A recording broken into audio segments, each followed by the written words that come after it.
Vale, pues a ver si l- la otra persona participante se termina de conectar y bueno, voy a ir explicando un poquito para la gente que ya se ha conectado. Eh, Recuerdo que podéis ir dejando las preguntas que queráis a lo largo cuando os vayan surgiendo, a lo largo de las intervenciones y luego las leeremos. Mira, ya está Esteban. Mira qué bien, justo a tiempo. A ver, Esteban, habla a ver si se te oye. ¿Qué tal? Hola a todo el Perfecto. mundo. Salud. Vale, bueno, pues vamos a empezar para los que nos estéis viendo. Bienvenidos y bienvenidas. Eh, Esto es un pequeño diálogo, encuentro sobre asambleas ciudadanas que vamos a hacer aquí en directo y que se enmarca dentro de la tercera ola de rebelión internacional. Ahora mismo en el Estado están un montón de ciudades rebelándose para hacer que los gobiernos eh, tomen acción en cuanto a la crisis climática y ecológica. Y bueno, queríamos también de alguna forma explicar, presentar el primero de espero que muchos encuentros sobre asambleas ciudadanas, que para los que seáis un poco más nuevos es la tercera demanda de Extinction Rebellion. Extinction Rebellion es un movimiento social internacional que mediante la desobediencia civil lo que intenta es exigir a los gobiernos que actúen frente a la crisis climática y ecológica. Tenemos tres demandas. Como he dicho, las asambleas ciudadanas, que los gobiernos implementen sistemas de asambleas ciudadanas es una de ellas. También que los gobiernos reduzcan las emisiones de gases de efecto invernadero a cero neto para 2025. Y la primera de ellas, que los gobiernos digan la verdad sobre la situación de crisis climática y ecológica en la que nos encontramos. Bien, dicho esto, nos vamos a centrar hoy en esa tercera demanda y para ello tenemos unos, esto se dice mucho en los eventos, unos invitados de lujo, pero es verdad, lo corroboro, eh, que nos van a ilustrar, vamos a intentar ir hablando, que sea un poco distendido, de hacer una introducción sobre lo que cada vez vemos que es un tema que está en cada vez más sitios, que realmente se está demostrando que funciona y que es algo que se está exigiendo desde los diferentes actores sociales, ¿no? Eh, Tenemos a Asun de Madrid, que ha trabajado en esto en este tema de asambleas ciudadanas para intentar implementarlas en el Estado, así como Esteban, que es de Extinction Rebellion Mallorca.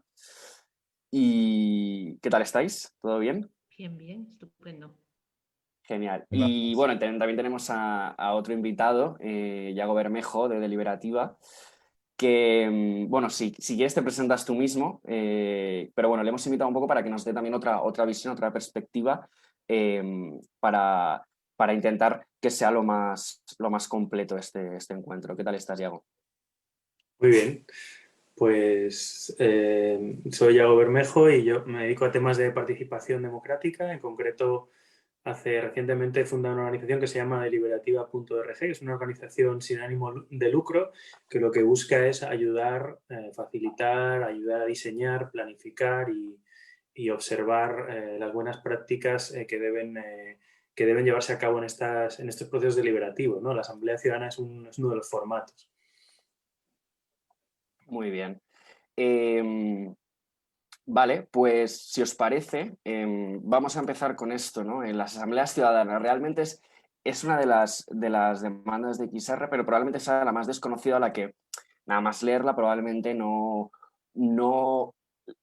la gente que es más ajena al movimiento no llegue a comprender qué son, por qué las necesitamos, ¿no? Incluso y por qué las exigimos, ¿no? Entonces, bueno, vamos a intentar tocar todos esos puntos, un punto más técnico de qué son, por qué las necesitamos, el deber ser de las asambleas ciudadanas, y luego hablaremos de unas cuantas experiencias que ya existen, que se están dando, y hablaremos tanto de lo que ha funcionado como de lo que no funciona o no nos gusta tanto. Así que, bueno, esperamos que os gusten. Hola a todo el mundo que se está uniendo. Por ejemplo, bueno, podría preguntar a Asun, ¿qué son las asambleas ciudadanas? ¿Nos podrías definir esto brevemente? Hola, primero voy a decir unas cuantas un pequeño resumen de mí. Yo Adelante. soy una rebelde de XR, reciente. O sea, mi conocimiento es absolutamente de ciudadana de base. Nunca jamás había militado en ningún movimiento, ni social, ni medioambiental, ni de ningún tipo. No es que no fuera rebelde ya en el alma, pero es que no daba el paso. Pero la crisis climática, el ecocidio al que estamos asistiendo, me ha empujado. O sea, he sido empujada realmente por las circunstancias a militar en una de estas cosas. Ahora debería estar con mis amigas tomándome un café en algún sitio jugando al bridge y sin embargo estoy aquí y voy a hablar de asambleas ciudadanas. ¿Qué son las asambleas ciudadanas? Pues desde mi punto de vista, el desatascador de la democracia, la herramienta que desatasca la democracia. ¿Y por qué? La democracia, tal como está ahora concebida, cada 4 años los ciudadanos tenemos un derecho fabuloso, que es de ir a votar por un partido político con un programa, etcétera, etcétera. Solamente que luego, una vez que llegan al poder, los partidos políticos reciben millones de presiones de grupos, lobbies que se llaman internacionales, grupos de comunicación, o sea, hay miles de presiones que reciben y al final se ven impedidos, no lo sé. La cosa es que no pueden llevar adelante sus programas y es muy difícil desatascar ese tipo de situación. La Asamblea Ciudadana es un movimiento ciudadano, deliberativo, informado, representativo, es como un pequeño microcosmos de lo que somos la sociedad, que nos unimos, hablamos de un tema en concreto, conocemos ese tema, nos apoyamos en el conocimiento de otros, no vivimos solamente de nuestro propio conocimiento, que sería ridículo, deliberamos y tomamos decisiones que luego esperemos que sean vinculantes por el gobierno que ha provocado o que ha convocado esa asamblea. Más o menos. Vale, muchas gracias. Creo. Sí, ¿Qué pensáis, Esteban? es lo que iba a preguntar. ¿Alguien tiene que añadir tertuliano. algo? Perdón. Bueno, pienso que es una buena presentación. Yo mismo quiero decir una cosa de entrada que para mí mismo ha sido relevante. Yo tengo que decir que soy un apasionado de la participación democrática, la idea de que las personas podamos dirigir el programa político de la administración todo lo más posible. He explorado diferentes métodos y para la situación en la que estamos, concretamente una emergencia climática y ecológica, que es una cuestión existencial que afecta a todos los órdenes de la vida,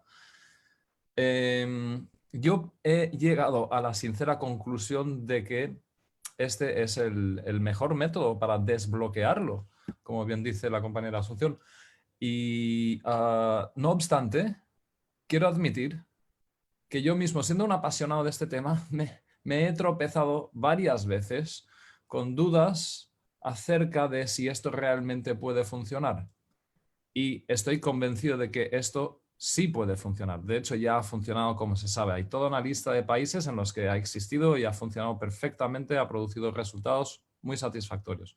Ahora bien, tengo que reconocer y quiero que conste que creo que hay un proceso de acostumbramiento a la hora de conocer un método nuevo de participación democrática. Y con este método van a surgir algunos prejuicios, van a aparecer resistencias, pero he llegado a la firme conclusión de que todas esas resistencias se diluyen cuando se llega realmente a conocer el método. Entonces eso quería ponerlo como preámbulo, invitar a la gente a reflexionar sobre esto y a no a precipitarse sobre esta metodología, porque yo he llegado a la conclusión de que esto realmente podría cambiar la política para siempre, que es algo, cuidado, muy potente. Claro. Hay quien no quiere que eso suceda, desde luego. Pero bueno, yo eso es el preámbulo que quisiera hacer. Si alguien más quiere aportar algo ahora. Pues yo, Simplemente si que queréis... la política necesita un cambio. Llevan 200 años haciendo exactamente lo mismo, más o menos, derecha, izquierda, votaciones cada 4 o 5 años, depende de los países, un Senado, en fin, lo que ya sabemos. Pero desde que se instauró ese tipo de política hasta ahora, hemos pasado de escribir por carta a tener Internet, por ejemplo. O sea, yo creo que es el momento de modernizar el sistema y yo creo que las asambleas ciudadanas en el contexto adecuado es una herramienta muy buena para hacer eso, ¿Qué creo. querías decir, Yago? No, pues completar un poco la introducción que estáis haciendo, que me parece, bueno, muy ilusionante. La verdad es que escucharos a mí me llena el corazón de alegría porque, bueno, es cierto que esto en España hasta ahora ha sido muy desconocido. Entonces, que haya gente, bueno, en movimientos de base como Extinction Rebellion que lo promueve, pues la verdad es que es fantástico, ¿no? Yo, como Esteban, hace mucho que estoy siguiendo y trabajando en temas de participación ciudadana. Y como yo, mucha gente, no solo en España, sino en muchos sitios, y digamos que la participación más allá de las elecciones tiene una larga historia, ¿no? Desde los años 60, 70 casi podemos decir que empieza a haber iniciativas de participación incluso en nuestro país, ¿no? Y lo que se busca es que, bueno, más allá de las elecciones, pues que pueda la gente involucrarse en cosas que tengan que ver luego con toma de decisiones en políticas públicas, ¿no? En España tenemos una larga tradición de participación vecinal, como quien dice, ¿no? De participación local, de participación de base, de la asociacionismo que se llama a veces, ¿no? Y desde los años 80 pues hay pues en los barrios asociaciones que han estado cooperando con algunos gobiernos más que con otros para implementar, pues a lo mejor con incluso pequeños presupuestos participativos o pequeños encuentros para diseñar políticas públicas. El tema es que esto normalmente ha tenido un alcance muy pequeño. Ha tenido un alcance muy pequeño porque digamos que no había tal demanda de necesitamos algo nuevo, ¿no? Estábamos en un país donde antes no se podía ni votar y ya la gente en general estaba bastante contenta. Digamos que hasta que no hemos llegado a la crisis del 15M, en donde ya un sector mucho más grande de la población se ha dado cuenta que esto de votar simplemente no le satisface, ¿no? Pues hemos empezado a buscar alternativas. La buena noticia es que esto no ha pasado solo en España. En diferentes momentos históricos ha pasado en otros países también, en mayor o menor medida, ¿no? Entonces, las iniciativas y las experimentaciones han sido muy variadas. Digamos que aquí desde el 15M hemos experimentado mucho con lo que se llama la tecnopolítica, plataformas digitales, intentar que todo el mundo pueda lanzar propuestas. En concreto, bueno, yo estuve involucrado en las herramientas que se usaron en el Ayuntamiento de Madrid, como Decide Madrid, ¿no? Donde se pretendía que cualquier persona pudiera hacer propuestas, etcétera. Y bueno, pues fueron iniciativas interesantes, ¿no? Lo que pasa es que en el mundo del norte, como quien dice, el mundo anglosajón ha llevado una trayectoria como más poquito a poco y más serena en estos temas, ¿no? Entonces, ya por los años 70 hay gente pues en Alemania, en Francia, en otros países como Canadá o Australia, que ya empezaron, incluso en Estados Unidos, que ya empezaron a intentar darle una vuelta a esto, ¿no? Porque la principal limitación es que quién participa, quiénes son los que participan en esta clase de encuentros participativos, ¿no? Como los presupuestos participativos de Madrid. Bueno, pues sabemos que es muy poca gente, es poquísima gente. En el caso de lo de Madrid, que fue un éxito abrumador en términos de lo que había sido hasta el momento la participación en España, no pasamos de un 4% de gente que llegó a votar o a lanzar propuestas a los presupuestos participativos, ¿no?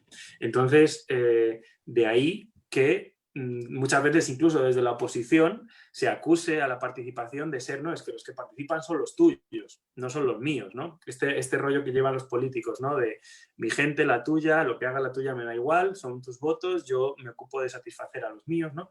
Entonces, ahí muchas veces pues le han dado digamos, en su tendón de Aquiles, ¿no? A la participación, ¿no? Es un punto débil.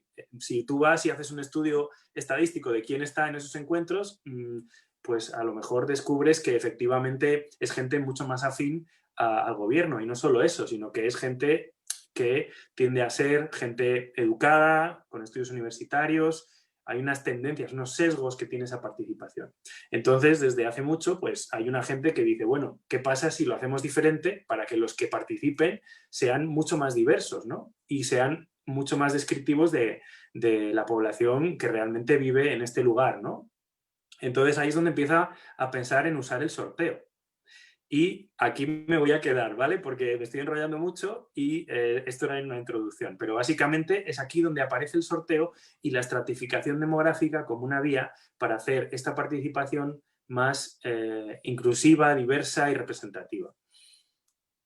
Genial, sí, muy interesante. Justo íbamos, yo creo que es interesante tocar esas partes técnicas que parecen pues a priori más aburridas, pero realmente conforman, o sea, deciden el deber ser de la asamblea, ¿no? Es decir, desde Extinction Rebellion decimos la necesitamos ahora y la necesitamos, necesitamos que sea pues vinculante, ya hablaremos también de ello, por la magnitud de la crisis a la que nos enfrentamos, ¿no? Nuestros políticos no están preparados, ¿no? Eso es un poco lo que solemos decir, ¿no? Y para que de verdad esté legitimada, hay un sorteo, que yo la verdad la palabra sorteo cívico no la usaba tanto y la verdad es que parece una palabra, o sea, bueno, un concepto más que una palabra que la voy a empezar a usar más, ¿vale? Os lo digo ya. ¿Cómo se hace ese sorteo? Si quieres luego ya hago con las experiencias que habéis tenido, nos lo puedes completar. ¿Cómo es ese sorteo, Esteban?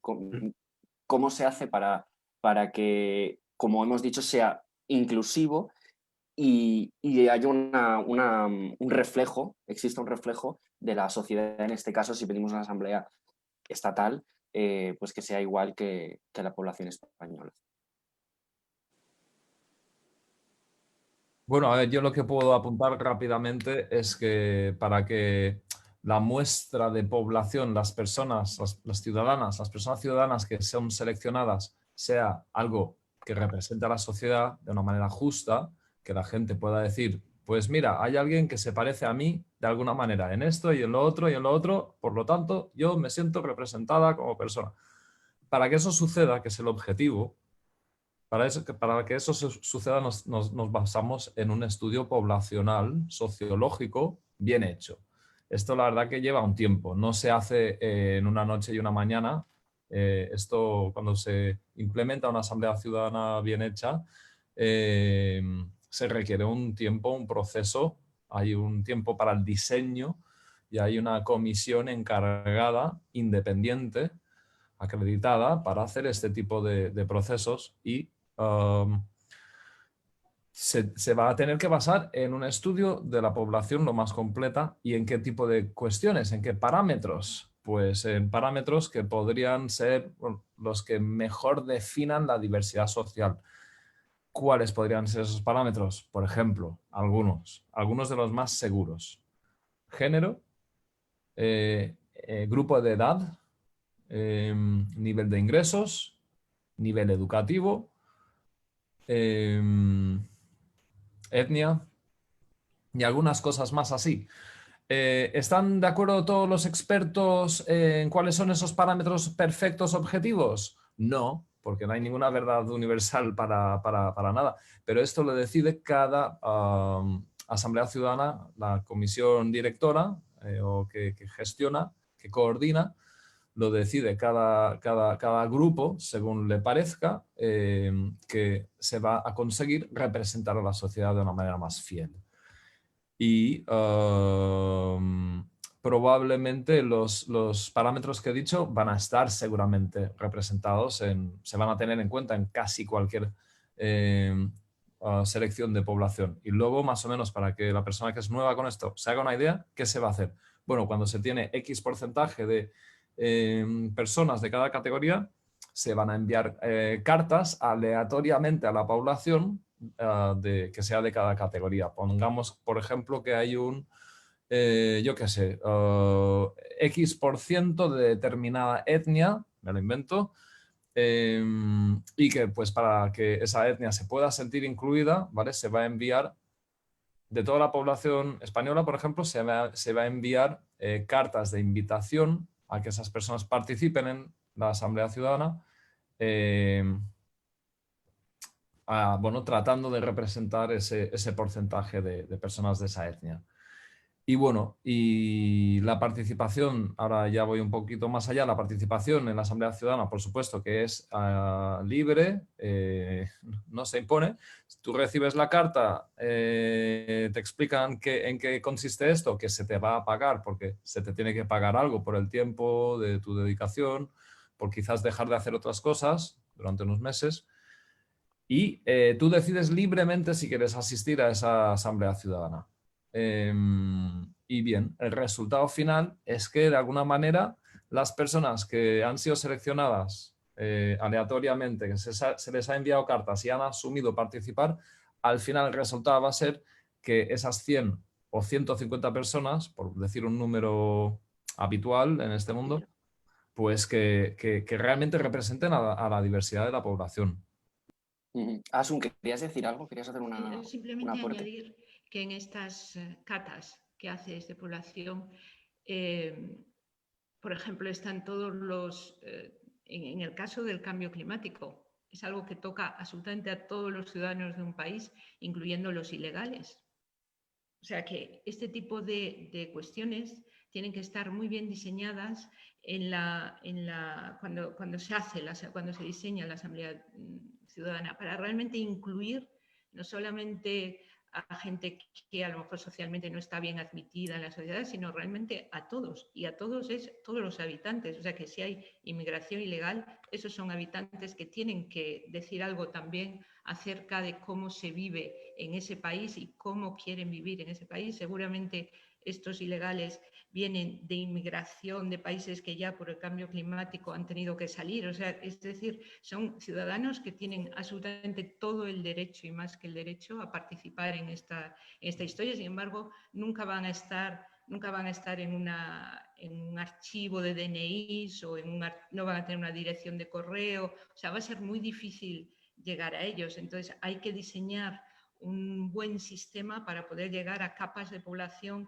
que normalmente ni son escuchadas ni nunca participan en este tipo de eventos, vamos a decir. Sí, eso que dices es muy importante y voy a preguntar a Yago, para los que os estáis uniendo, que me están comentando que recuerde un poco de qué estamos hablando, porque si alguien está un poco despistado. Estamos hablando sobre asambleas ciudadanas, democracia directa participativa, durante la Semana Internacional de Extinction Rebellion, y con Yago Bermejo como invitado. Y nada, ahora justo estamos hablando de este sorteo cívico. Claro, es interesante lo que os ha apuntado, Asun, cómo realmente eso, y Yago igual nos lo puede explicar mejor, cómo se hace realmente igual, porque hay alguien que igual vive por las causas de la vida, se ha tenido que mudar a una ciudad, pero está empadronado en su pueblo, entonces, y lleva 15 años viviendo, compartiendo piso. Entonces, bueno, no sé, yo me pongo en cualquier ejemplo que no es tan raro, o incluso con los que el Estado considera ilegales. O sea, de alguna forma, hay formas de hacer llegar esa carta a la ciudadanía. Bueno, en concreto eso no debería ser un problema si se usa una metodología adecuada, ¿no? Normalmente cuando se sortean direcciones, en el primer sorteo lo que se hace es quien recibe la carta pues puede decidir ofrecerse voluntario, ¿no? Esa persona podría ser un inmigrante ilegal porque ellos también viven en direcciones, ¿no? En direcciones que están en una base de datos de todas las direcciones de España, por ejemplo, ¿no? Entonces, si luego lo que es la organización del encuentro no va a excluir a esa gente, pues ya estaría hecho. Esas personas podrían ser elegidas de la misma manera que una persona legal, ¿no? Entonces es una cuestión de que uno pueda adaptar su metodología para incluir al máximo posible de personas. En el caso de lo que ha dicho Esteban, el sorteo, o sea, el primer sorteo no... Es muy difícil saber en qué direcciones hay, por ejemplo, gente de una etnia, como decía Esteban. Con lo cual, el primer sorteo simplemente se sortean direcciones, se cogen todas las direcciones y se sortean al azar entre toda España, ¿vale? Teniendo en cuenta que hay otro criterio que tampoco lo contó Esteban, pero seguramente se lo ha olvidado, que es la diversidad geográfica, ¿vale? Siempre normalmente se intenta que haya gente de todas las regiones de un país, en el caso como por ejemplo fue la Asamblea Climática Francesa, que había gente hasta de la isla de la Reunión, ¿no? De la misma manera, en España se tratará de hacer eso, con lo cual el sorteo también intentará tener en cuenta la densidad de población en cada zona, ¿no? No se van a mandar las mismas cartas a Madrid que a una diputación de Extremadura, ¿no? Por ejemplo. Entonces, eso es importante. Luego, con toda la gente que responde, y aquí está el primer problema, ¿no? Que la respuesta, es decir, la gente que responde diciendo que sí quiere, ahí se genera un sesgo, ¿no? Ahí sabemos que hay gente que dice que sí con mayor probabilidad que otra, ¿no? Y suele ser el sesgo típico de la participación política, ¿no? Sabemos que la gente muy joven y la gente muy mayor tiende a decir que sí con menos probabilidad que la gente de mediana edad, que es la más activa siempre políticamente, también para el voto. La gente con un nivel cultural más alto tiende a decir que sí con más probabilidad que la gente de un nivel cultural bajo. Y así hay una serie de sesgos que ya están estudiados y conocidos. Es por eso que mediante los criterios que describía Esteban, se puede hacer posteriormente un segundo sorteo. ¿Para qué se hace ese segundo sorteo? Con toda la gente que ha respondido. Imaginar que han respondido 5.000 personas, bueno, por ponernos a la escala de España, imaginaros que han respondido 20.000 personas, ¿no? 20.000 personas, solo 150 participan en nuestra asamblea, imaginaros, ¿no? Por poner un número parecido al de Francia. ¿Qué pasa? Que yo, para conseguir hombres, por poner un criterio un poco más difícil, imaginaros, mujeres muy jóvenes de nivel cultural bajo, ¿no? Por poner un ejemplo. A lo mejor es una categoría de gente que es difícil de rellenar. Es decir, es mucho más fácil que nos aparezcan hombres de 40 años que tienen estudios universitarios. En cambio, mujeres muy jóvenes o mujeres jóvenes que no tienen estudios universitarios o con nivel socioeconómico bajo, pues son más difíciles de que entren. Con lo cual, lo que hacemos es crear un cajón para ellas, donde les dimos, por ejemplo, 10 plazas son para estas mujeres, ¿vale? Y solo las pueden ocupar estas mujeres. Con lo cual, como hay 10 plazas y de estas mujeres tenemos 50, de esas 20.000, vamos a hacer un sorteo para ver de esas 50 cuáles son las 10 que vienen. Y así, con todos los cajones de las diferentes categorías demográficas, se hace un sorteo específico que se llama el segundo sorteo, ¿vale?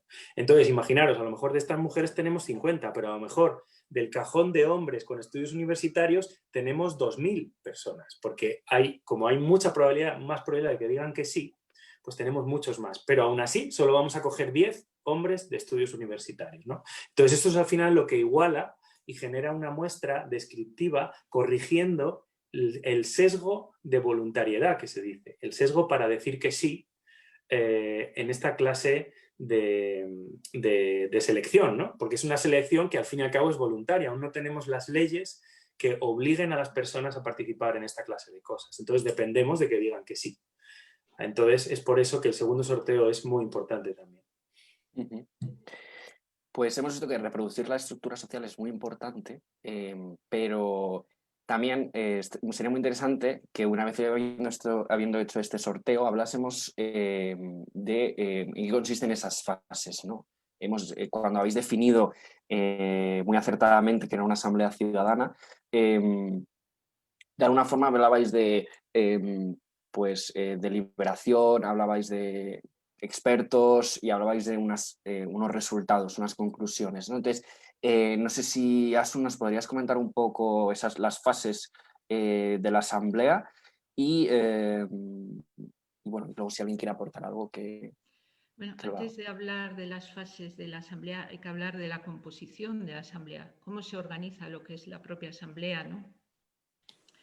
Y yo no lo tengo muy claro porque no soy una experta en todo esto, seguramente Yago sabe mejor que yo, pero vamos, lo que yo entiendo que tiene que haber es un comité organizador, digamos, que define la pregunta, que define cómo se va a hacer esa pregunta, que define los materiales que se van a entregar a los posibles ciudadanos y ciudadanas que van a participar para que tengan ya un conocimiento básico del tema, no cuando lleguen, sino una vez que lleguen y entren dentro de la asamblea, que van a definir quiénes son los expertos más apropiados o apropiadas para hablar y dirigirse a la futura asamblea, que esos expertos estén en perfecto equilibrio entre a favor o en contra, pros, contras, o sea, absolutamente que cubran todo el amplio y diverso arco de opiniones que puede haber acerca de un tema, es decir, que sea lo más equilibrado y lo más justo posible la información. Si la información que pasan está escorada hacia un lado o hacia otro, el resultado no va a ser creíble al final. Entonces, este es el papel de ese grupo organizador, primero. Luego tiene que haber también es que no me sé los nombres exactamente técnicos, pero bueno, hay un grupo que vigila que una vez empezada la asamblea, este propósito que ha definido el primer grupo organizador vaya siendo puesto en marcha de forma justa, equilibrada y que no haya demasiadas variaciones sobre el objetivo concreto que se pretende desde el principio. Luego hay un equipo importantísimo desde mi punto de vista que son los facilitadores, es decir, la gente que ayuda a los ciudadanos una vez que tú entras en la asamblea. O sea, yo me imagino hace 1 año y medio, si me hubieran llamado para una asamblea ciudadana, no sabría ni de qué me estaban hablando. O sea que cuando tú llegas tienes que tener una información base de qué es lo que estás haciendo, qué es lo que vas a hacer y de qué sobre lo que se va a decidir, información base. Y los facilitadores lo que hacen es ayudar a comprender todo esto y, sobre todo, a que la asamblea sea justa en el sentido que sea representativa, que todas las voces sean escuchadas. Porque yo, por ejemplo, que soy muy habladora, si estoy en una mesa voy a tender a monopolizar la mesa. Entonces, el grupo del facilitador es un trabajo ímprobo, enorme y absolutamente fundamental en esta historia, que es ayudar a la gente, a los diferentes participantes, a expresarse. Quizá no saben, no son expertos, pero pueden decir lo que sienten acerca de lo que se está hablando. Y el sentir forma parte de la solución a muchos de los problemas que tenemos, ¿no? Entonces, esta es una de las partes realmente fundamentales de las asambleas, los facilitadores. Y luego está, creo que ya están todos, ¿no? Esteban, Jaime, ¿me he dejado algo? Yago. Yo, si queréis, cuando puedo matizar un poco lo que has comentado, me parece que es una buena selección de los puntos más importantes que debe cumplir una asamblea. Por repasar un poco, has hablado de la tarea.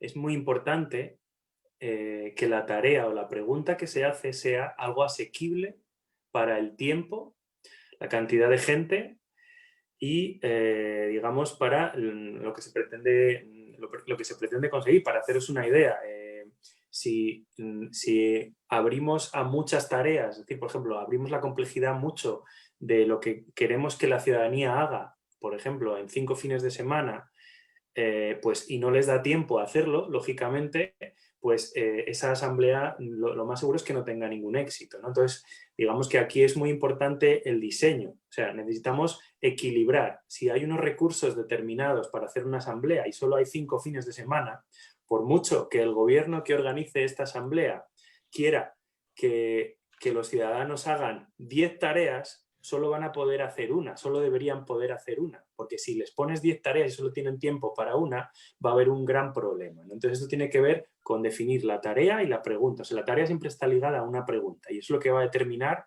el producto de la asamblea, es decir, lo que ellos van a entregar como conclusión al gobierno, ¿no? Entonces, has hablado también de expertos, me parece muy, muy adecuado. La deliberación siempre incluye información, es decir, esto no es digamos, no es para ver qué opina la gente. Queremos que la gente ya viene con sus opiniones, ¿no? Como su mochila, ¿no? Su mochila de opiniones ya la trae, ¿no? Queremos que esas opiniones evolucionen de manera colaborativa, mediante el trabajo colaborativo que van a realizar estos ciudadanos, escuchando una diversidad de opiniones, perdón, no de opiniones exactamente, sino una diversidad de perspectivas sobre el problema que tratan, ¿no? Entonces, imaginaros, con el tema del cambio climático es importante tener la visión de los científicos que estudian el cambio climático, seguramente también de los economistas de diferentes disciplinas, ¿no? Porque ya sabemos que los economistas pueden pensar en muchas direcciones, ¿no? Pues deberíamos tener, bueno, pues diversos economistas que hablen de a lo mejor de las conclusiones, de las repercusiones que pueden tomar, que tienen ciertas medidas que quieran tomar, ¿no? También puede haber, bueno, pues expertos de otra clase de cosas. No tienen por qué ser expertos técnicos, pueden ser expertos en un conocimiento a lo mejor también religioso. ¿Por qué no? En las asambleas en Irlanda, por ejemplo, las asambleas del aborto, había gente religiosa que informaba en relación a conocimiento religioso, que no era conocimiento científico, donde decía por qué a lo mejor la religión católica que impera en Irlanda estaba en contra del aborto e informaba de eso a la asamblea, de la misma manera que una doctora experta en medicina informaba también a la asamblea. Es decir, el conocimiento no es solo científico, el conocimiento es diverso. Lo que hay que ofrecer es la diversidad de conocimiento que la sociedad puede ofrecer sobre un asunto en sí, ¿no? Luego has hablado de los observadores. Esto me parece muy, muy importante. Los observadores deben, no sé si Esteban quiere hablar. Sí, es una anotación directa a esto. Es hacer muy partícipes a todos los lobbies. Todos los lobbies que tienen una agenda posiblemente cuestionable a nivel ético, o que a mí al menos, a mí, me hago cargo de que es un comentario mío, de que a mí me parece cuestionable, pues que se sientan absolutamente bienvenidos a estar en la asamblea y que se sepa que esperamos de la participación de todos los grupos de interés existentes. Que si hablan después o que si hablan fuera, no es porque no se haya hecho una invitación clara, explícita y abierta. Que el que quiera venir a hablar de que, ahora me pongo un poco malo, ¿vale? De que la Tierra es plana, de que el CO2 es bueno para las plantas y de que esto del cambio climático es mentira, que pueda venir y hablar de lo que le parezca. Eso. Bueno, sí, está bien. Tener en cuenta también que el tiempo que hay para que a la asamblea reciba información es limitado. Es decir, que tampoco puede venir a hablar todo el mundo porque, por desgracia, ese diseño de la asamblea especifica que el tiempo para informarse es uno y determinado y limitado, ¿no? Entonces, ahí, esto es uno de los cuellos de botella de las limitaciones de la asamblea deliberativa. Todo el mundo no va a poder hablar, ¿no? Va a haber que hacer una priorización. Entonces, para eso también está la ciudadanía. O sea, el gobierno normalmente lo que hace es proponer una serie de expertos, pero además a la ciudadanía se le propone si quiere añadir alguno más, ¿no? Es decir, que si alguien sospecha de que el gobierno pueda tener algún sesgo a la hora de elegir los expertos, siempre eso debe quedar abierto para que, como dice Esteban, algún lobby pueda decir, no, es que aquí falta un experto economista liberal de lo que nos gustan a nosotros, que aquí no tenéis ninguno, ¿no? Entonces, más que todo el mundo pueda hablar, toda la gente que tiene algo que decir se debería de poner de acuerdo, más o menos, agrupar los lobbies. Es decir, si solo pueden hablar 10, pues a lo mejor que un lobby que se lleva bien con otros 5, por poner un ejemplo, los que venden gasolina, o sea, todas las empresas que tienen que ver con combustibles fósiles, pues a lo mejor se pueden poner de acuerdo y llevar un representante, ¿no? De todas ellas, ¿no? Entonces, esa es una de las cosas más sofisticadas y complicadas de una asamblea, que la información sea equilibrada, ¿no? Pero bueno, ese añadido de que la ciudadanía y grupos de interés puedan sugerir expertos debería poder completar el puzzle que el gobierno propone. Y Asuni, ¿vas a comentar algo? ¿Querías hacer una...? Sí, acerca de la proposición de que sea el gobierno. O sea, el gobierno es el que organiza o el que debe organizar, desde mi punto de vista, el que debe organizar las asambleas ciudadanas, porque, en fin, para mover a 150 personas de todo el territorio nacional a que vengan a un sitio que sea Barcelona, Madrid, me da lo mismo, pero es un desplazamiento, hay viajes, hay muchos gastos, en fin, tiene que ser el gobierno nacional quien haga este tipo de organización. Pero yo no creo que sea el gobierno el que tenga que diseñar. Estoy hablando por mí, ¿eh? Yo no creo que sean los gobiernos los que tengan que diseñar la asamblea per se. O sea, qué es lo que se va a hablar, quiénes son los participantes, quiénes son los expertos. O sea, porque ya nacería tocada del ala, porque ya no sería creíble. O sea, realmente la organización, ese diseño primero del que yo hablaba, de lo que va a ser la asamblea, incluyendo la pregunta, incluyendo toda la información básica y demás, tiene que ser un organismo completamente independiente del gobierno. O sea, una cosa es que el gobierno lo organiza a nivel infraestructura y a nivel económico, pero ahí se acabó la historia de la participación. O sea, el gobierno tiene dos roles: hacer esto y aplicar las medidas que los ciudadanos tomen. O sea, sin estos dos principios, la Asamblea Ciudadana va coja de un lado y de otro. Por un lado, tiene que ser la Asamblea completamente independiente del gobierno y en el último término, al final, tiene que, o sea, se tienen que hacer, se tienen que implementar las soluciones que los ciudadanos hayan tomado. A lo mejor se puede decir, bueno, pues no todas las soluciones se van a hacer, vale, entonces se pueden buscar criterios y decir, por ejemplo, pues aquellas soluciones que entre todos los ciudadanos que han participado en la Asamblea han llegado a un consenso ya inicial del 80%, por decir un número bastante contundente, esas sí son vinculantes para que el gobierno las lleve a cabo. Yo creo que esos son los dos pilares, el anterior y el último, fundamentales para que una asamblea ciudadana tenga éxito. O sea, todo lo demás es hablar de cosas técnicas y aquilatar lo máximo posible, pero estos dos extremos tienen que estar claros. Si no, a mí me parece que va a ser como un greenwashing de las asambleas ciudadanas. O sea, si el gobierno va a intervenir en el diseño, apaga y vámonos. Y si al final no va a ser vinculante lo que decidan, un poco lo que ha pasado en Francia. O sea, a mí me parece... Vale, un segundo, Asun. Ahora vamos a ir a esos temas, que vale. Si no es mucha información.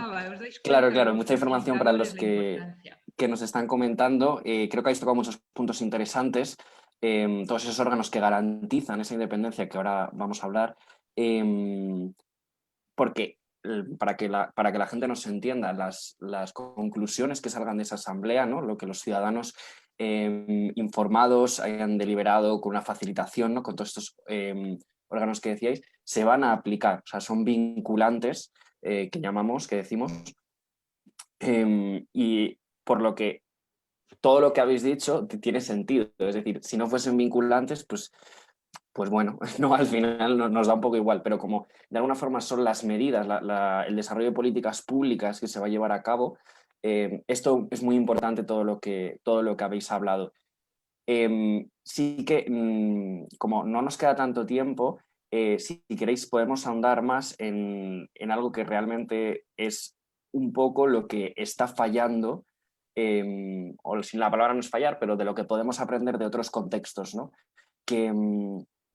Que es un poco qué pasa con estas medidas, ¿no? Hemos tenido, pues por ejemplo, en Irlanda se hizo un referéndum, ¿no? Después de la asamblea, si no me equivoco, o sea, si me equivoco en algo que estoy diciendo, pero en otros sitios hemos visto que no, ¿no? Entonces, si podríais, lo más concisos que podáis, hablar de por qué realmente las necesitamos, es decir, hablamos todo el rato de independencia respecto al gobierno. ¿Qué pasa con el gobierno actualmente en estos temas? Y luego también un poco sobre la vinculación de las conclusiones a la hora de legislar por parte del gobierno. Yo mismo me gustaría empezar con una crítica a por qué la democracia en su formato actual está fallando, y de hecho una cosa bastante grave. Si digo que está fallando para solucionar el problema más importante de la historia, es que tenemos un problema enorme, y eso es lo que ojalá la gente, todo el mundo pudiera registrar. Extinction Rebellion hace 5 críticas muy potentes a por qué la democracia en su formato actual nos condena a un sufrimiento horroroso, hablando mal y pronto. Y pienso que antes de hablar de los matices de cómo garantizar que sea un éxito esta propuesta nuestra, pienso que hay que empezar por esos 5 factores, porque no nos engañemos, es que cada uno de estos 5 factores es determinante, es brutal. Vamos a ir por partes.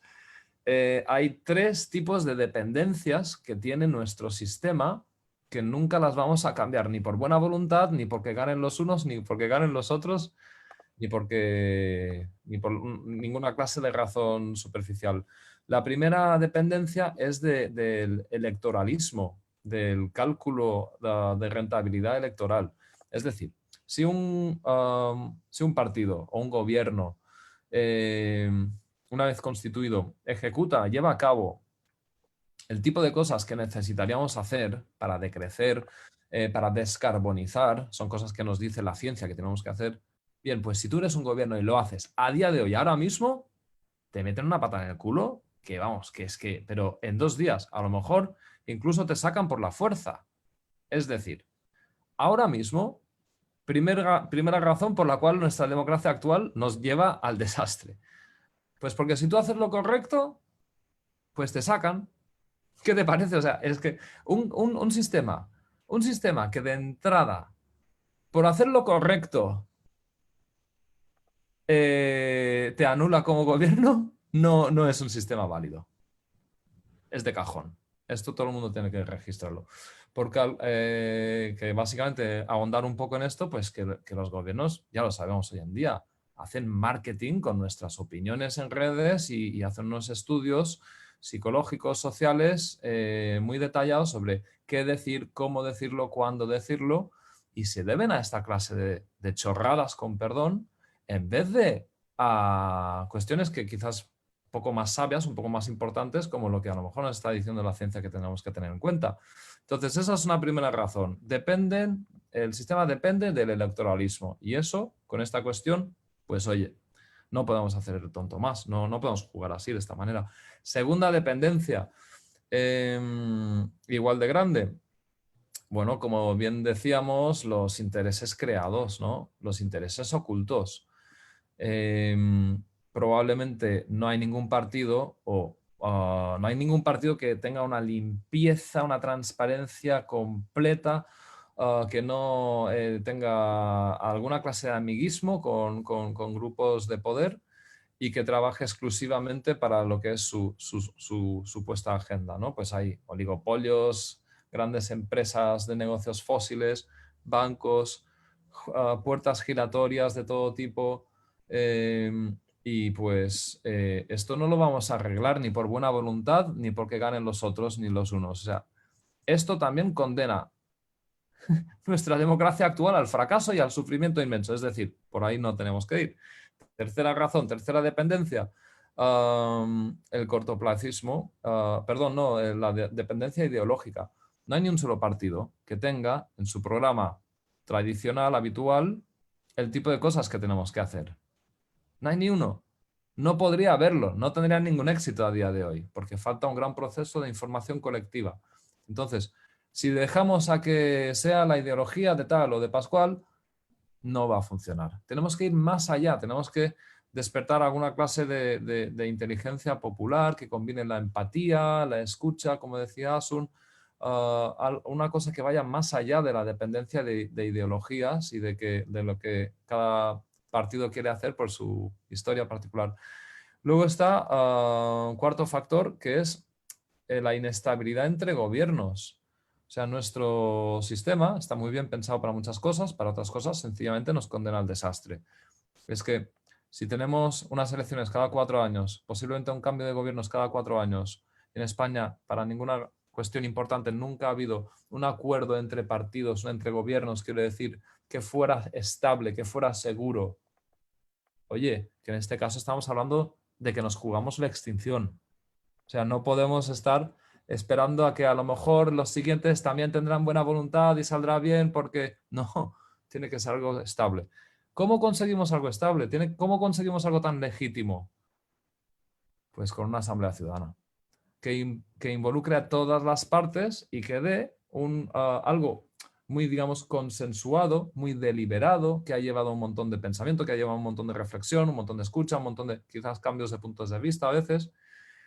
Y si tenemos un sistema que cada 4 años nos hace cambiar de gobierno y de agenda y de plan de crecimiento, plan de descarbonización, es imposible que salga. Pero si se ha conseguido, se ha hecho bien el proceso de la Asamblea Ciudadana, hemos legitimado una idea de proceso para los siguientes 8 años, 2 legislaturas o 3 legislaturas, y entonces el gobierno que llega está legitimado para ir adelante. Y ya acabo, ya hago. Luego decir, pues que, oye, que no tiene ningún... Quinta razón que condena a la democracia en su formato actual a llevarnos al desastre. Pues que no tiene ninguna credibilidad, no tiene ninguna experiencia. Nunca se han ocupado de esta cuestión. ¿Por qué iban a hacerlo ahora? Y bueno, yo creo que por esto, con estas 5 razones, este sistema tiene hay que bloquearlo y hay que superarlo. Y luego está el fascinante tema de cómo conseguimos que la Asamblea Ciudadana realmente funcione bien, que sea que no quede solamente en una idea bonita, sino que realmente sea justa y correcta, ¿no? Que es un poco la pregunta que nos hacías, Jaime. Vale, Yago, querías aportar algo, pero justo nos han escrito preguntas y por si acaso tienen que ver con algo que vas a decir o las aprovechamos así el tiro. Han preguntado, Alejandro pregunta, ¿sabes, Yago, para cuándo está reprogramada la Asamblea la Asamblea Ciudadana del Ministerio para la Transición Ecológica? Y luego también hay otra que me parece que es muy interesante, que es la parte en la que estamos hablando, ¿no? Que es de qué sirve una Asamblea Ciudadana si sus resoluciones no son vinculantes. A ver, yo no sé nada de eso, yo no trabajo para el gobierno. Yo cuando decía lo del tema del gobierno, quiero decir porque el gobierno organiza sí o sí, ¿vale? El caso es qué aspectos el gobierno delega a otras empresas o a otras organizaciones, ¿no? Porque cuando quieres hacer un proceso independiente, pues es muy difícil. ¿Cómo haces un proceso independiente, ¿no? Entonces, por ejemplo, lo que se ha hecho en la Asamblea Climática tiene que ver con hacer un comité de gobernanza que incluya muchos actores diversos, ¿vale? Es lo que se hizo en Francia. En el caso de Reino Unido, lo que se hizo es delegar todo el proceso a una organización. Entonces, bueno, eso es un apunte. No es tan fácil de decir, vamos a hacer algo independiente. Muchas veces lo que garantiza la independencia es que lo hace el gobierno, ¿no? Por ejemplo, cuando hay un juicio, pues el juez es parte de, o sea, es una institución que pertenece a, como quien dice, al Estado, ¿no? Entonces... hablando de esto, lee las últimas noticias en los periódicos. O sea, la justicia en España, independiente, lo que dice independiente yo creo que no es. O sea, quiero decir que se supondría... Yo no digo que sea independiente, yo digo que hay mucha gente que se fía más o menos. O sea, yo creo que no hay nadie independiente en el mundo. Es decir, el caso es de quién se fía más la gente, ¿no? Todo el mundo es...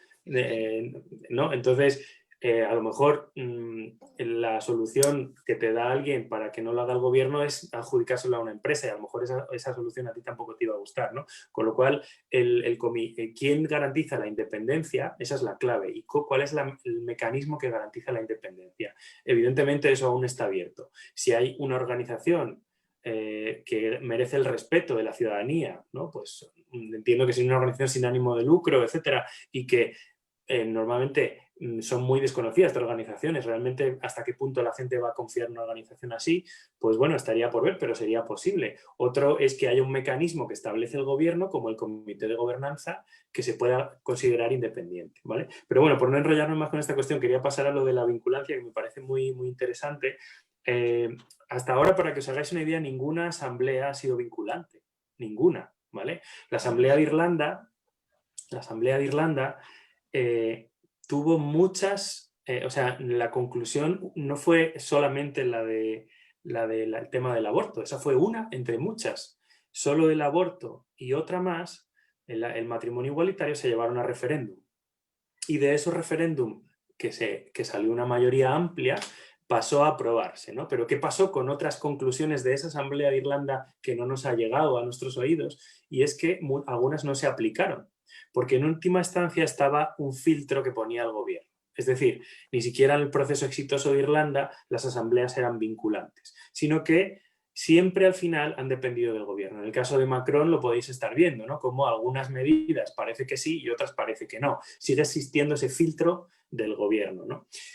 Aún así, parece que hay una tendencia a avanzar hacia eso. Es decir, yo creo que Macron, aunque esté diciendo que no a muchas medidas, el hecho de que públicamente se haya comprometido, dado que no hay ninguna legislación que ampare a las asambleas ciudadanas, ¿no?, por encima del presidente Macron, pues no hay más remedio que confiar en la voluntariedad política de quien está al cargo, ¿no? Entonces, ahora mismo, mientras no haya leyes, nada podrá ser vinculante que salga de una asamblea, ¿no?, sino que dependerá siempre que los políticos que estén al cargo accedan a llevar las medidas adelante, ¿no? Entonces, bueno, pues quería detallar eso, ¿no?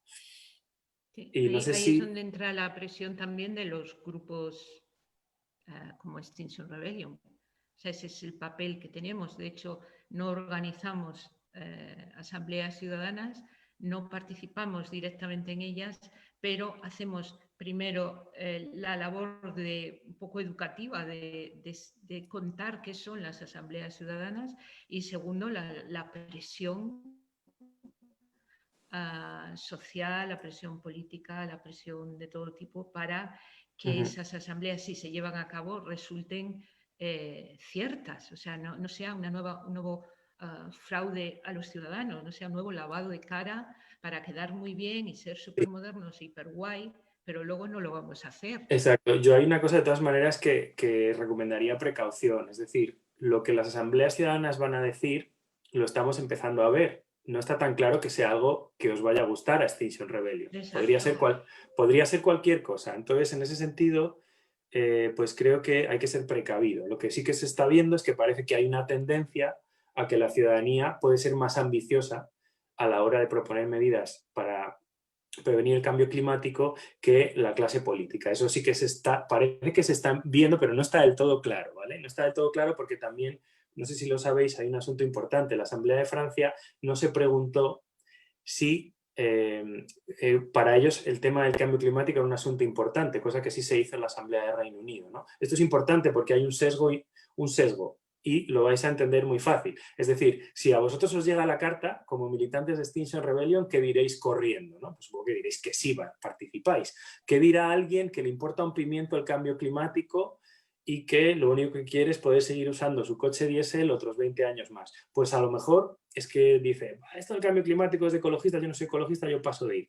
Es decir, hay un sesgo que se ve, que existe y que hace que la gente motivada con ser más ambicioso con las medidas para prevenir el cambio climático tiende más a ir a estas asambleas que la que no. Entonces hay que tener cuidado con eso, ¿vale? Es una cosa. En el Reino Unido, la buena noticia es que en el Reino Unido sí que dijeron, sí que preguntaron esto. Es decir, hicieron una encuesta, como decía Esteban, había un estudio poblacional sobre esta pregunta que determinaba qué porcentaje de la población del Reino Unido le parecía que el cambio climático era un asunto relevante y cuál que no. E intentaron incluir este criterio en la muestra de la Asamblea, con lo cual en Reino Unido sí que lo hicieron y aún así el resultado de la Asamblea de Reino Unido ha seguido dando medidas más ambiciosas que la que el propio gobierno está instaurando ahora mismo en el Reino Unido, ¿vale? Entonces, parece que podría haber buenas noticias, ¿no? Porque, claro, lo que diga la Asamblea pueden ser buenas noticias para unos y malas para otros. Entonces,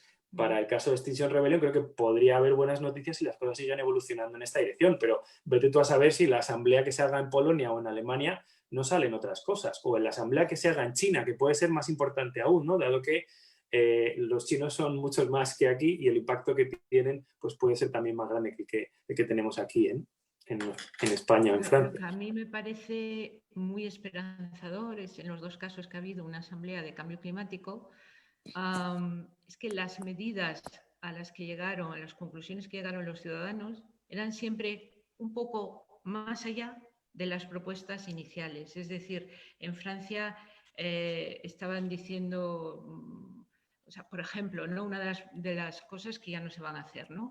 Lo de que los coches 4x4, estos coches enormes que consumen y contaminan muchísimo, que no se puedan vender, que tengan una cantidad de impuestos sobre ellos que realmente hagan imposible la venta. Esto no estaba considerado ni tan siquiera en la propuesta inicial, pero es una cosa que la gente, o sea, es lo que yo llamo la sabiduría colectiva, que la sabiduría colectiva puede ir en cualquier dirección, o sea, no necesariamente es algo que tú pienses en un a priori, es que esto tiene que ser así, estas son las medidas que, se deberían adoptar y esto es lo que va a salir. No, va a ser una cosa mucho más libre seguramente, pero también a mí me da esperanza el pensar que gente puesta a pensar colectivamente sobre problemas muy concretos y soluciones muy concretas van más allá, exigen más de lo que a priori estaba pensado. Yo diría un apunte antes de Esteban, que es, además de sabiduría colectiva, sabiduría popular, porque precisamente cuando haces una muestra representativa, esas élites que consumen muchísimo no están representadas, porque son a lo mejor el 1% o el 2% de la gente. Entonces, prácticamente a lo mejor hay muy poca gente en esa asamblea que tenga esos coches de lujo o esos todoterrenos de lujo, ¿no? Entonces, eso hace que a lo mejor sea más fácil tomar decisiones de ese estilo, ¿no? Porque la gente no tiene que sacrificar a lo mejor aspectos de su vida diaria porque a lo mejor no toma tantos aviones o no tiene coches tan grandes como a lo mejor una minoría, ¿no? Sí, es el viejo sueño de la democracia realmente, ¿no? Algo realmente horizontal y representativo y justo, ¿no? También decir que realmente la primera demanda de Extinction Rebellion tiene muchísimo sentido recordarlo aquí, ¿no? Que es que los medios y los gobiernos digan la verdad acerca de la gravedad de la crisis climática y ecológica. Es que sucede que la gran mayoría de las personas realmente no tienen ni idea de ni en qué grado, bueno, en qué nivel de calentamiento estamos sobre el nivel preindustrial, ni mucho menos de lo que implica llegar a 1,5 o a 2 y de lo poco que falta para eso. Es decir, no es culpa de la gente. En gran medida no es culpa de la gente. Y lo bonito de este método democratizador deliberativo es que además hay un proceso de información masivo, es decir, la gente aprende lo que no ha podido aprender. Y además tengamos en cuenta una cosa que creo que se nos ha olvidado, que todos estos procesos de información con los expertos son o pueden ser televisados. Puede haber a 100 periodistas ahí cada día tomando nota de lo que dijo el lobby el tío del lobby del petróleo, la experta esta del grupo este bueno, de todos los grupos de interés. Y se está generando un tipo de información que no ha habido nunca antes.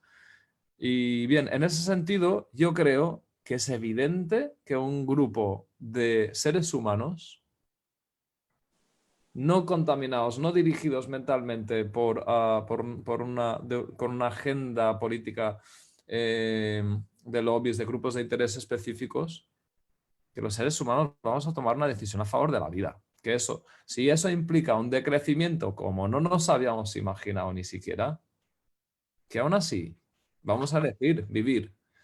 Que bueno, decimos muchas veces en Extinction Rebellion que es por vivir, ¿no? Decimos esta clase de slogans cortos y que parecen casi banales, pero es que es de verdad. Entonces yo confío profundamente en el que cuando realmente son las personas que pueden decidir, simplemente quería aportar esta nota de humanismo.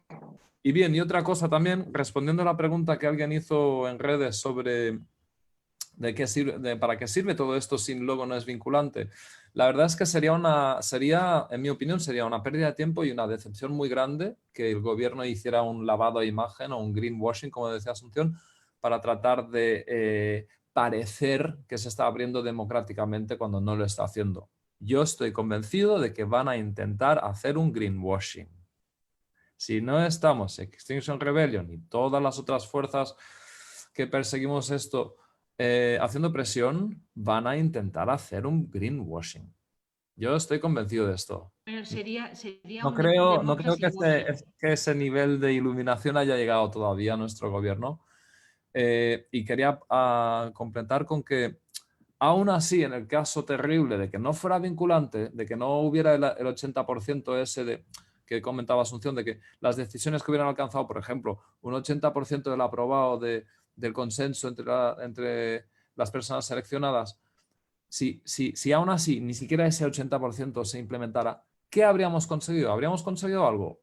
Y tanto que sí, habríamos conseguido crear cultura deliberativa y legitimar una agenda. Que luego, si vemos que no se aplica, siempre podemos decir, oye, pero es que la gente cuando se junta, tomamos esta clase de decisiones que suenan como a queremos vivir, queremos decrecer para poder vivir, y luego los políticos hacéis lo contrario. Y eso en sí mismo sería útil. Ahora bien, yo deseo profundamente que podamos tener directamente una asamblea ciudadana que sí sea vinculante, porque es que el problema es que no tenemos tiempo para perder. No De tenemos hecho, tiempo. Claro, y Esteban, ahí viene un segundo, Asun, que es que vamos muy pillados de tiempo. Ahora vais a poder hablar, pero para introducir la última pregunta, que no se nos quede ahí, ya que la gente está, está muy interesada, sobre lo que decías, ¿no?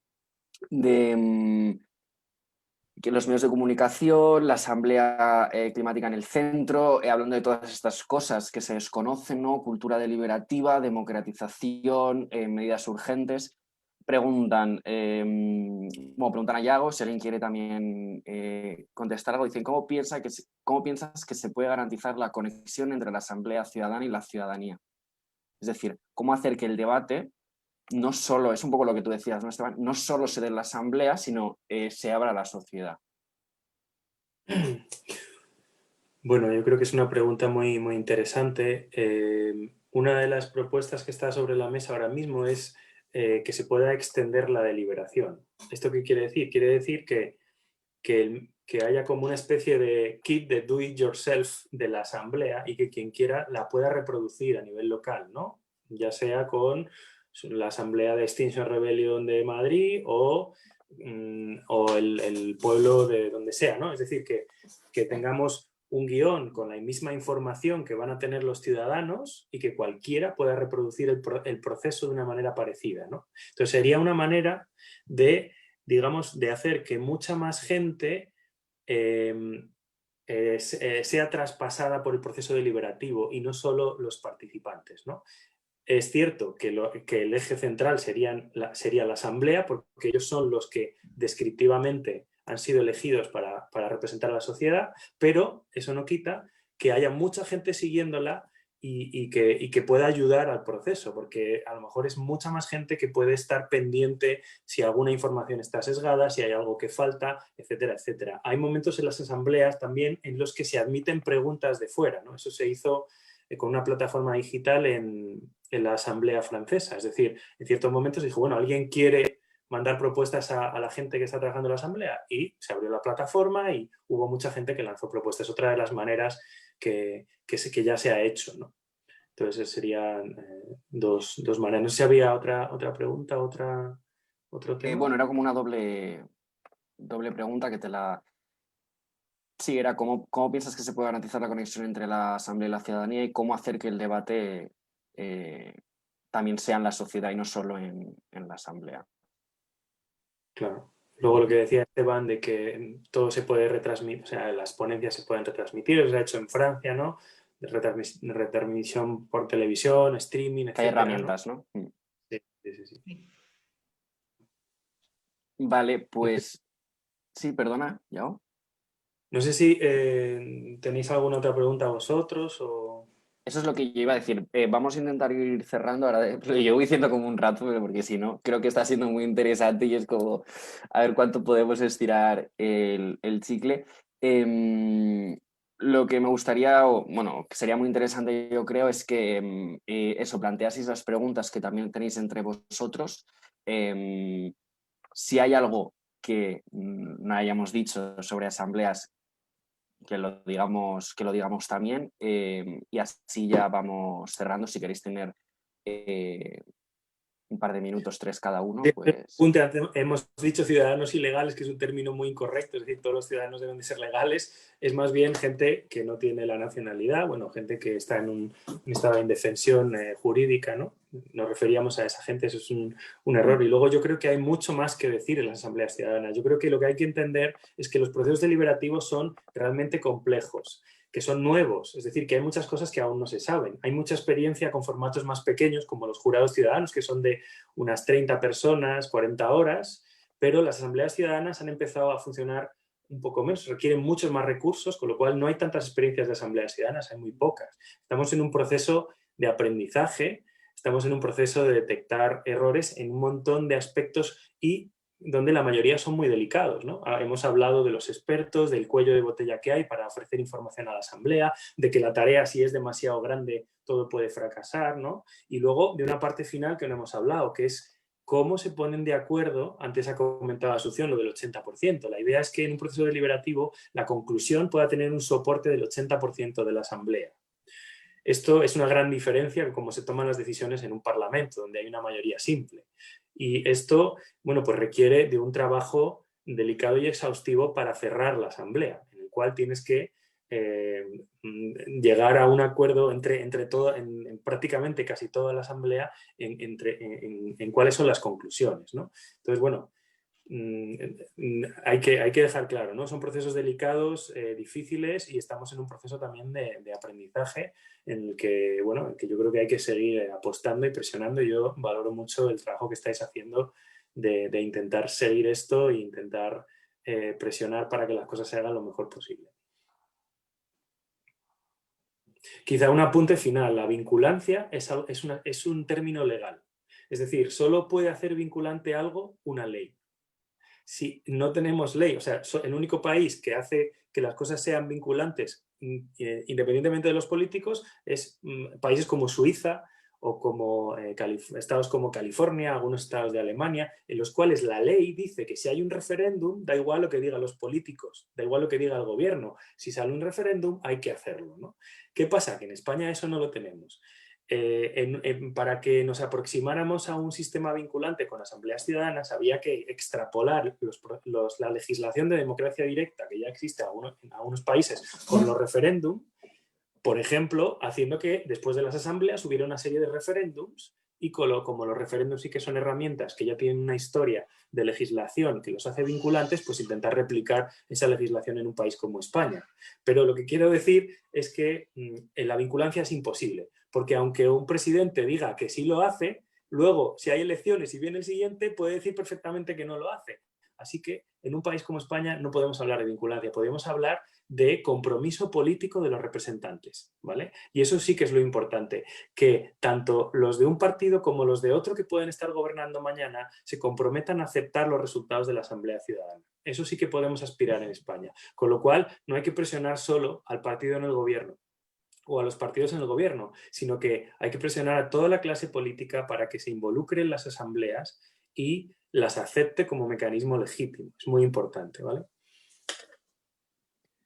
Vale, wow, yo no sabía esto, la verdad. Sí que tiene bastante sentido cuando lo has explicado, pero bueno, significa que es un cambio de cultura política prácticamente, no ya de que una ley lo ampare, que sería, que es el caso, ¿no? de otros sitios. Esteban, ¿tú quieres? Asun de repente se ha desconectado, no sé si le ha pasado algo, voy a preguntar. No le ha gustado lo que has dicho, Yago, y se ha ido. Entonces, bueno, Esteban, no sé si quieres tú también terminar con algo. Pues a ver, me gustaría recordar lo que he dicho al principio, que es un método que explicarlo en una hora sin generar grandes preguntas es imposible, ¿vale? Probablemente si hubiéramos sido criadas en una cultura rica de participación, nos resultaría naturalísimo y todo el mundo lo podría asimilar muy rápidamente, pero no es el caso, ¿no? Entonces, animar a la gente a buscar la información que Extinction Rebellion generamos sobre este tema. Hay algún vídeo, hay un manual de asambleas ciudadanas, hay contenidos si se busca en nuestras redes y animo a persistir en ello porque es natural que aparezcan dudas y, como habréis podido comprobar, es importantísimo cómo gestionamos los matices. Que cuidado, que una asamblea ciudadana se puede hacer un greenwashing y metiendo aquí un truquillo y aquí otro truquillo y allá otro. Si yo soy un gobierno que quiero hacer simplemente un greenwashing, me puede salir muy bien la jugada si no hay suficiente gente crítica, experta en el tema, que pueda identificar a priori esos problemas y decir, no, oiga, por aquí usted me va a engañar, esto no va a funcionar. Entonces, yo para toda la gente de Extinction Rebellion o todos los movimientos sociales o quienes os estuviera viendo, os pediría que por favor os documentéis aprendáis, que todas las personas que militamos en estos movimientos podamos explicar bien esto a la gente, que podamos responder preguntas. Es importantísimo. Los medios de comunicación no nos van a ayudar hasta que lo convirtamos en moda, pero tenemos que conseguir convertirlo en moda. Entonces, por favor, pido documentarse. Es apasionante recordar que ya existe. Decir, esto no lo hemos mencionado, pero es que ha existido en Canadá, en Australia, en Reino Unido, en Francia, sí, lo hemos dicho, pero también en India, en Polonia, en Bélgica, y en todos los casos han aprendido cosas diferentes, han contribuido a crear un puzzle de un sistema muy bien pensado. Y oye, que el día que esto se implemente exitosamente una sola vez, ya no hay vuelta atrás. Ya estamos hablando de una fuerza democratizadora imparable. Va a ser natural encontrarse con no resistencia, muchísima resistencia. Ningún gran lobby, ninguna élite quiere esto. Están programados para autodestruirse. Están más programados para eso que para, entre comillas, salvar el planeta y que podamos seguir viviendo lo mejor posible. Y Entonces, juntarse, aprender y continuar con la marcha. Gracias. Asun, si quieres, muchas gracias, Esteban. Para terminar, Por un segundo. pues si quieres hacer una pequeña intervención para terminar Sí, y mi intervención va a ser como esperanzadora. Yo creo que las formas de llevar las asambleas ciudadanas adelante es un proceso en marcha y que vamos a ir aprendiendo según lo vayamos aplicando y lo vayamos haciendo, que tenemos que tener en cuenta que mientras más vinculantes sean las resoluciones tomadas en una asamblea ciudadana, más creíbles serán todas la asamblea ciudadana propiamente dicha y todo lo que venga después, etcétera, etcétera. Yo creo que estamos ante un muro imponente de problemas. No lo creo yo, en fin, es lo que tenemos, por eso hay 3 demandas. Cuéntenos la verdad. Hagamos que las emisiones de gases de efecto invernadero se reduzcan para el 2025, por favor. Y la tercera, asamblea ciudadana. Las 3 están interconectadas. Casi se puede decir que son 3 fraseados diferentes de un mismo concepto. La vida se acaba en este planeta y la estamos acabando entre todos. Y entre todos tenemos que solucionar este problema. No me acuerdo del nombre de la escritora, pero leí hace poco un libro que había una imagen absolutamente fabulosa, que había una puerta gigante, maravillosa, con torneados de madera, de hierro, una de esas puertas que parece imposible que puedas mover, enorme. Y al lado, casi debajo de la puerta, una pequeña llave. Es verdad que todos los problemas ahora parecen gigantescos, pero se necesitan esas pequeñas llaves, esas pequeñas claves que nos van a dejar abrir el futuro y que esto no se puede revertir el proceso que hemos creado ya, pero por lo menos que no se acabe la vida en el planeta. Yo creo que las asambleas ciudadanas forman parte de ese kit de herramientas para poder llevarlo a cabo. Y con esto acabo. Gracias a todos. pues muchísimas gracias. Mira ahí con ese cartel. Nada, yo también cerrar ya. Decir que muchísimas gracias a los 3 por estar aquí. La verdad es que ha sido, de hecho estaba pensado para un poquito menos de tiempo, pero creo que hay un montón de temas que hemos hablado, cosas interesantes que ojalá retomemos próximamente. Yo he salido muy satisfecho, la verdad, muy interesante. Muchísimas gracias también a ti, Yago. Espero que esta aproximación más a Extinction Rebellion haya sido fructífera. Muchísimas gracias por haber venido. Y nada, muchas gracias por prestar vuestro tiempo también a la gente que nos estáis viendo. Como he dicho al principio, estamos en rebelión contra nuestros gobiernos, queremos asambleas ciudadanas y así que nada, busca tu grupo local de Extinction Rebellion y únete a él.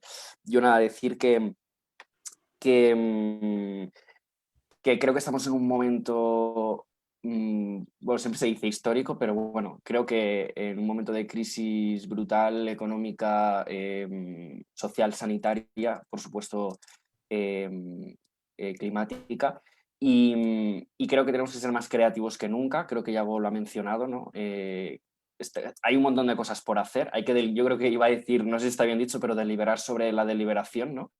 Y nada, que esperamos veros a cuantos más mejoren ese proceso, ¿no? de aprendizaje conjunto. Así que, si no hay más nada que decir, cerraríamos aquí.